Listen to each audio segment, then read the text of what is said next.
हाय दोस्तों, Holkar electrical classes में आपका स्वागत है। सबसे पहले मैं बात करता हूँ चुंबक पर आधारित एम्स की क्वेश्चनों के बारे में। तो इसमें सबसे पहला क्वेश्चन है बच्चों, चुंबकीय परपथ में पारंगम्यता यानी परमियंस विद्युत परपथ के किस गुण जैसी होती है। तो इसमें किस गुण जैसी होती है, सबसे पहले मैं बताऊँ। ऑप्शन नंबर ए है तुम्हारा धारा घनत्व, बी है तुम्हारा प्रतिरोध, सी चालकत्व, डी ऑप्शन है तुम्हारा स्पेसिफिक रेजिस्टेंस या विशेष प्रतिरोध बोलते हैं इसे। सबसे पहले बात करता हूँ, जैसे मैं बात करूँ इलेक्ट्रिक सर्किट में वैसे ही प्रमियंस होती है या पारंगम्यता बोल सकते हैं या प्रवेशता बोलते हैं। ऐसे तुम्हारे ये इलेक्ट्रिक सर्किट में क्या होता है, तुम्हारा चालकत्व होता है या बोल सकता हूँ उसे कंडक्टेंस। तो क्वेश्चन नंबर 2 की बात करूँगा अब मैं। क्वेश्चन नंबर 2 तुम्हारी स्क्रीन पर उपलब्ध है। तो क्वेश्चन नंबर 2 तुम्हारा, एक चुंबक के भीतर चुंबकीय क्षेत्र की दिशा होगी। तो चुंबकीय क्षेत्र की दिशा ऑप्शन नंबर ए दक्षिण से उत्तर की ओर, ऑप्शन नंबर बी उत्तर से दक्षिण की ओर, सी ऑप्शन पीछे से आगे, डी है तुम्हारा आगे से पीछे। तो कौन सा होगी तुम्हारी, मैं बात करूं जैसे कोई हमारी मैग्नेट है, एक मैंने नॉर्थ पोल मान लिया, दूसरा मान लिया साउथ पोल। तो चुंबकीय बररेखा नॉर्थ से निकल कर साउथ में प्रवेश करती हैं और अंदर की तरफ क्या होती हैं, जैसे साउथ से नॉर्थ की तरफ प्रवेश करती हैं। तो ऑप्शन नंबर कौन सा होगा इसमें, दक्षिण से उत्तर की ओर। क्वेश्चन नंबर में अगले क्वेश्चन नंबर 3 की बात करता हूँ। तो क्वेश्चन नंबर 3 तुम्हारी स्क्रीन पर उपलब्ध है।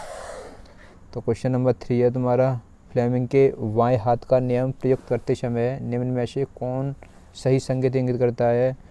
तो ऑप्शन नंबर ए है अंगूठा गति, तर्जनी धारा, मध्य उंगली चुंबकीय, और बी ऑप्शन है तुम्हारा अंगूठा चुंबकीय क्षेत्र और तर्जनी गति और मध्य उंगली धारा।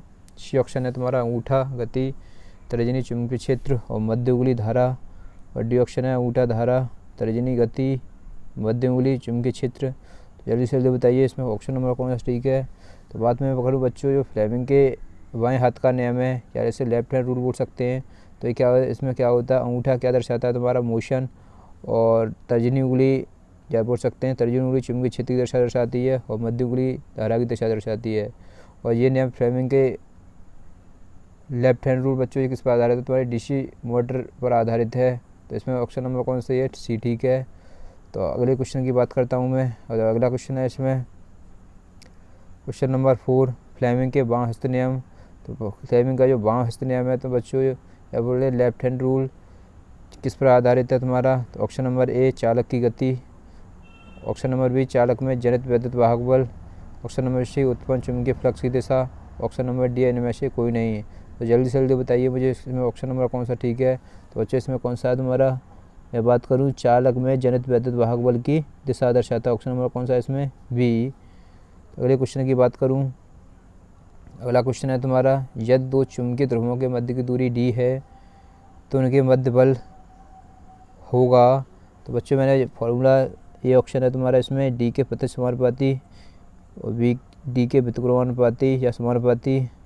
ऑप्शन नंबर सी है तुम्हारा डी स्क्वायर के व्युत्क्रमानुपाती समानुपाती, और ऑप्शन नंबर डी है तुम्हारा डी स्क्वायर के प्रति समानुपाती। तो बच्चों इसमें क्या होता है, ये एफ प्रोपोर्शनल क्या होता है, द्वितीय नियम होता है तुम्हारा डी स्क्वायर। तो डी स्क्वायर के वर्ग के कैसा होता है तुम्हारा व्युत्क्रमानुपाती। तो ऑप्शन नंबर कौन सा ठीक है इसमें, सी। अगले क्वेश्चन की बात करूँ मैं, अगला क्वेश्चन है तुम्हारा, एक दंड चुंबक के चारों ओर बल रेखाओं के प्रभाव की दिशा निम्नलिखित में से कौन सी सही है। तो बल रेखाओं की दिशा कौन सी सही है तुम्हारी, मैंने अभी बताया था तुम्हें इससे पहले क्वेश्चन में। तो ऑप्शन नंबर ए है तुम्हारा पूर्वी ध्रुव से पश्चिमी ध्रुव, ऑप्शन नंबर बी है पश्चिमी ध्रुव से उत्तरी ध्रुव, सी ऑप्शन है तुम्हारा दक्षिणी ध्रुव से उत्तरी ध्रुव। तो अगला ऑप्शन है तुम्हारा उत्तरी ध्रुव से दक्षिणी ध्रुव। तो बच्चों कौन सा सही है इसमें तुम्हारा जो चुंबकीय बल रेखाएँ होती हैं तुम्हारी, यानी नॉर्थ साउथ से निकलकर यानी मैंने बताया था जैसे कोई मैग्नेट है, ये नॉर्थ पोल है, ये क्या था तुम्हारा साउथ पोल है। तो चुंबकीय बल रेखा नॉर्थ से निकलकर साउथ में प्रवेश करती है। तो ऑप्शन नंबर कौन सा था, उत्तर ध्रुव से दक्षिण ध्रुव। ऑप्शन नंबर कौन सा सही है, डी सही है। अगले क्वेश्चन की बात करूँ मैं, तो अगला क्वेश्चन है तुम्हारा, प्रतिष्ठम्भ का मात्रक क्या होता है। तो ऑप्शन नंबर ए है तुम्हारा इसमें एम्पियर प्रति सेंटीमीटर, ऑप्शन नंबर बी है वेबर प्रति सेंटीमीटर, एम्पियर टन प्रति वेबर, ऑप्शन नंबर डी है एम्पियर टन प्रति सेंटीमीटर स्क्वायर। तो बताइए जल्दी जल्दी इसमें ऑप्शन कौन सा ठीक है। तो बच्चों प्रतिष्ठा में एस इक्वल टू होता है तुम्हारा फॉर्मूला एमएमएफ बट्टे क्या होता है तुम्हारा फाई, तो एमएमएफ होती है तुम्हारी एम्पी टन और फाई फ्लक्स होता है किसमें होता है वेबर। तो ऑप्शन नंबर कौन सा एम्पी टन प्रति वेबर, ऑप्शन नंबर कौन सा ठीक है, सी ठीक है। अगले क्वेश्चन की बात करूँ यहीं पे, तो अगला क्वेश्चन तुम्हारी स्क्रीन पर उपलब्ध है।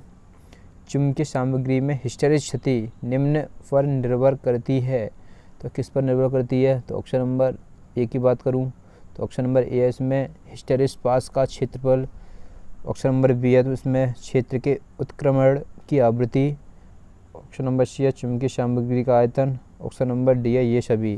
तो बच्चों इसमें जो तुम्हारा हिस्टेरिस क्षति का फॉर्मूला होता है WH क्या होता है नीटा B maximum 1.6 over square into क्या होता है एफ और बी होता है। तो किस पर डिपेंड करता है, फ्रिक्वेंसी पर भी करता है उस पर, और वॉल्यूम पर भी, आयतन पर भी करता है तुम्हारा, और तुम्हारा चुंबकीय फ्लक्स घनत्व पर भी करता है, और हिस्टेरिस पास के क्षेत्र पर भी करता है। इसलिए क्या होता है ऑप्शन नंबर कौन सा सही है इसमें, डी ठीक है। कौन सा ठीक है इसमें, डी। अगले क्वेश्चन की बात करूँ यहीं पे मैं, अगला क्वेश्चन है तुम्हारा स्थिर वैद्युत फ्लक्स गुरुत्व की इकाई क्या है।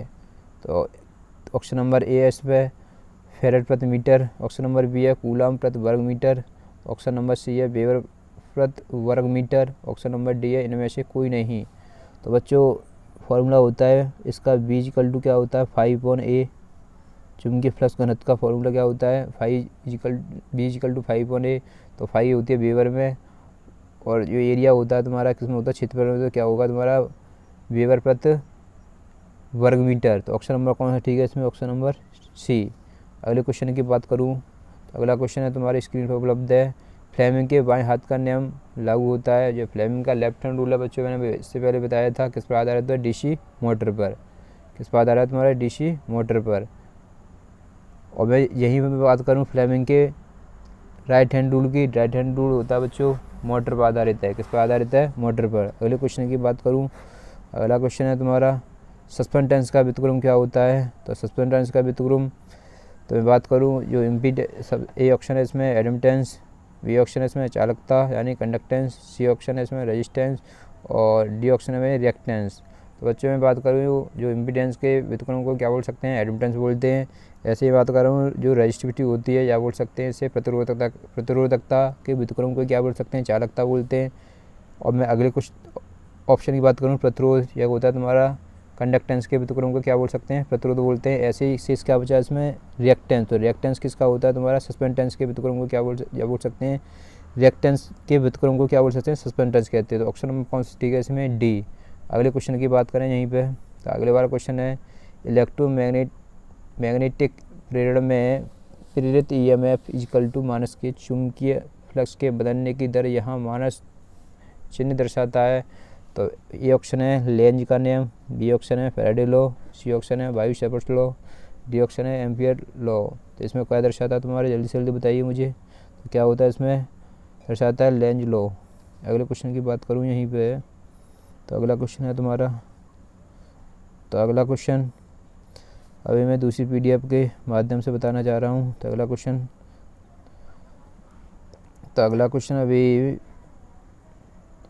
क्वेश्चन तुम्हारी स्क्रीन पर उपलब्ध है। ताप वैद्युत युग्म के सिद्धांत पर आधारित है। ए ऑप्शन है इसमें शीबैक प्रभाग, बी ऑप्शन है फैराडे लॉ, सी ऑप्शन है तुम्हारा लेंज लॉ, डी ऑप्शन है तुम्हारा गॉसिस लॉ। तो किस पर आधारित है बच्चों, ये किस पर आधारित है तुम्हारा जो ताप वैद्युत प्रभाव है तुम्हारा, किस पर तुम्हारा शीबैक प्रभाव पर, या शीबैक इफेक्ट बोलते हैं इसे। अगले क्वेश्चन की बात करूँ मैं, चुंबकीय उत्तरी ध्रुव पर नति का कोण होगा। तो ए ऑप्शन है इसमें 180 डिग्री, बी है तुम्हारा 0 डिग्री, सी है इसमें 90 डिग्री, डी है 60 डिग्री। तो किस पर होता है तुम्हारा चुंबकीय उत्तरी ध्रुव नति किस पर होता है तुम्हारे 90 डिग्री पर होता है। ऑप्शन नंबर कौन सा सही है, सी ठीक है। अगले क्वेश्चन की बात करूँ तो अगला क्वेश्चन है तुम्हारा धारावाहिनी चालक के कारण किसी बिंदु पर चुंबकीय क्षेत्र अप्रत्यक्ष अनुपाती होता है। तो ऑप्शन नंबर ए, तो ऑप्शन नंबर चालक की मोटाई पर, ऑप्शन नंबर बी है इसमें चालक की दूरी, ऑप्शन नंबर सी है चालक में प्रभावित धारा, ऑप्शन नंबर डी है उपरोक्त में सभी। तो किस पर आधारित है, धारावाही चालक के कारण चुंबकीय क्षेत्र किस पर आधारित है तुम्हारी, चालक में प्रभावित धारा। ऑप्शन नंबर कौन सा ठीक है इसमें, ऑप्शन नंबर सी। अगले क्वेश्चन की बात करूँ मैं, तो अगला क्वेश्चन आपकी स्क्रीन पर उपलब्ध है। स्टील को चुंबकित करना कठिन है क्योंकि उसकी अधिक, ए ऑप्शन है, अधिक घनत्व के कारण। बी ऑप्शन है इसमें अधिक धारण क्षमता के कारण। सी ऑप्शन है अधिक चुंबकशीलता होने के कारण। डी ऑप्शन है उपरोक्त सभी के कारण। तो इसमें किसके कारण है? तुम्हारे स्टील को चुंबकित करना किसके कारण है? इसमें अधिक चुंबकशील होने के कारण। ऑप्शन नंबर कौन सा ठीक है? सी। अगले क्वेश्चन की बात करूं तो अगला क्वेश्चन तुम्हारी स्क्रीन पर उपलब्ध है। स्थायी चुंबक के लिए सर्वाधिक उपयुक्त धातु है। तो बच्चों ये ऑप्शन है इसमें लोहा, बी है निकेल, सी है इस्पात, डी है इसमें कोबाल्ट। तो अस्थायी चुंबक के लिए किसका यूज किया जाता है? तो किसका किया जाता है बच्चों? इसमें इस्पात का यूज किया जाता है। इसका किया जाता है इस्पात। तो ऑप्शन नंबर कौन सा ठीक है? सी। अगले क्वेश्चन की बात करूं, अगला क्वेश्चन तुम्हारी स्क्रीन पर उपलब्ध है। तो 2 मीटर व्यास के एक वृत्ताकार, कितना तुम्हारा? 2 मीटर व्यास के एक वृत्ताकार केंद्र में 100 एम्पियर धारा प्रवाहित होती है तो क्षेत्र तीव्रता होगी। तो क्षेत्र तीव्रता क्या होगी? ए ऑप्शन है तुम्हारा 50 एम्पियर प्रति मीटर, बी ऑप्शन है तुम्हारा 90 एम्पियर प्रति मीटर, सी ऑप्शन है इसमें 60 एम्पियर प्रति मीटर और डी ऑप्शन है 2 × 10⁻⁵ न्यूटन एम्पियर मीटर। तो बच्चों इसका फॉर्मूला होता है तुम्हारा, क्या होता है? F = होता है तुम्हारा, चुंबकीय क्षेत्र की तीव्रता होती है, B = होता है, क्या होता है इसमें? μ0/, क्या होता है? 2 पाई इंटू क्या होता है? I/R। तो यहाँ पर तुम्हारी जो I/R है तुम्हारी, ये क्या तुम्हारी त्रिज्या है, या बोल सकता हूँ मैं यहाँ पर 2 मीटर तुम्हारा व्यास दिया है। तो व्यास कंडीशन में मैं इसी पर लगाता हूँ मैं क्वेश्चन। तो μ0 की वैल्यू क्या होती है बच्चों? क्या होती है? 4 पाई इंटू 10⁻⁷ होती है। तो अगले क्वेश्चन की यही बात करूँ मैं, तो यहीं पे मैं बताता हूँ, ये तुम्हारे 2 मीटर व्यास है। तो मैं त्रिज्या ज्ञात करूँ तो त्रिज्या कितनी आएगी तुम्हारी? हाफ हो जाएगी। तो कितनी हो जाएगी? 1 सेंटीमीटर 1 मीटर त्रिज्या हो जाएगी। तो इस कंडीशन से जो त्रिज्या होगी तुम्हारी, मैं लगाता हूँ फॉर्मूले में। तो V = μ0 की वैल्यू है तुम्हारी 4 पाई इंटू 10⁻⁷ इंटू I कितनी है तुम्हारी? 100 बट्टे मैं बात करूँ यानी 2 पाई इंटू तुम्हारे जो बीच की दूरी मैंने बताया था, व्यास दिया है। तो त्रिज्या कैसे हो जाएगी? आधी हो जाएगी। कितनी हो जाएगी? 1 हो जाएगी। तो 1 का वर्ग कर सकता हूँ मैं, I/D² से होता है फॉर्मूला। तो 2 पाई से कितनी बार कट गया? 4 पाई 2 बार कट गया।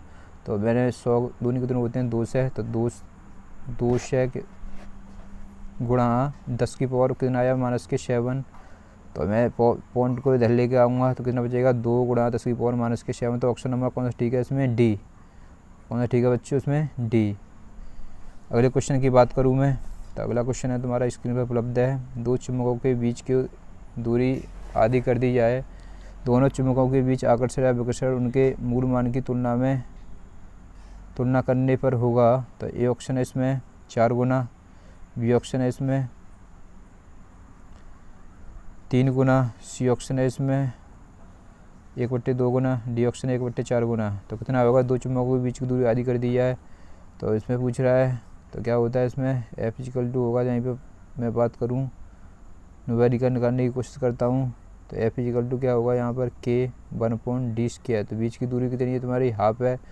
तो कितनी दूरी कितनी करिए? 1/1/2 का वर्ग करूँगा तक ऊपर जाएगी। तो क्या होगा? 1/4। तो क्या होगा तुम्हारी? 4 गुनी हो जाएगी। कितनी हो जाएगी तुम्हारी? 4। ऑप्शन नंबर कौन सा इसमें? ए ठीक है। अगले क्वेश्चन की बात करूँ तो अगला क्वेश्चन तुम्हारी स्क्रीन पर उपलब्ध है। एक वैद्युत वाहक बल स्थैतिक प्रेरित वैद्युत वाहक बल होता है। ये ऑप्शन है इसमें जब कुंडली में जुड़ फ्लक्स परिवर्तित हो, बी ऑप्शन है इसमें जब कुंडली में जुड़ फ्लक्स स्थित हो, जब चालक चुंबकीय क्षेत्र में घूर्णन करता हो और फ्लक्स को काटता हो, और डी ऑप्शन है तुम्हारा उपयुक्त में सभी। तो बच्चों किस पर होता है? जब चालक चुंबकीय क्षेत्र में घूर्णन करता है और फ्लक्स को काटता है तो क्या होता है तुम्हारा? एक स्थैतिक प्रेरित वैद्युत वाहक बल उत्पन्न होता है, या बोल सकते हैं स्टैटिक EMF उत्पन्न होता है। तो ऑप्शन नंबर कौन सा ठीक है इसमें? ऑप्शन नंबर सी ठीक है।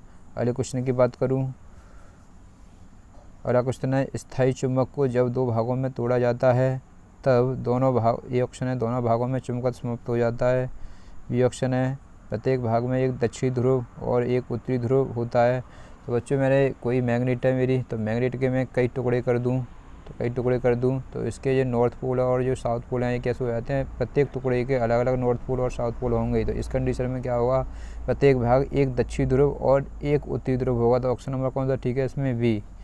अगले क्वेश्चन की बात करूँ तो अगला क्वेश्चन तुम्हारी स्क्रीन पर उपलब्ध है। वैद्युत चुम्बकीय तरंग और प्रकाश की गति निम्नलिखित होती है। ये ऑप्शन है, पहले की गति दूसरे से अधिक, दोनों की गति समान। सी ऑप्शन है, दूसरे की पहले की गति से अधिक। डी ऑप्शन है, उपरोक्त में कोई नहीं। जल्दी से जल्दी बताइए इसमें ऑप्शन कौन सा ठीक है। तो क्या होता है, वैद्युत चुम्बकीय तरंग और प्रकाश की गति कैसी होती है, दोनों की गति कैसी होती है, लगभग कैसी होती है, समान होती है।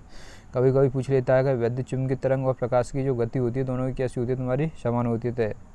तो अगले क्वेश्चन की बात करूँ तो अगला क्वेश्चन तुम्हारी, अब बच्चों मैंने जो क्वेश्चन मैंने बताए, मेरी वीडियो बढ़िया लगे तो शेयर एंड सब्सक्राइब कीजिए और साथ साथ और क्वेश्चनों को लगाइए, साथ साथ कमेंट में लिखिए इतने क्वेश्चन मेरे ठीक हुए हैं। Thank you.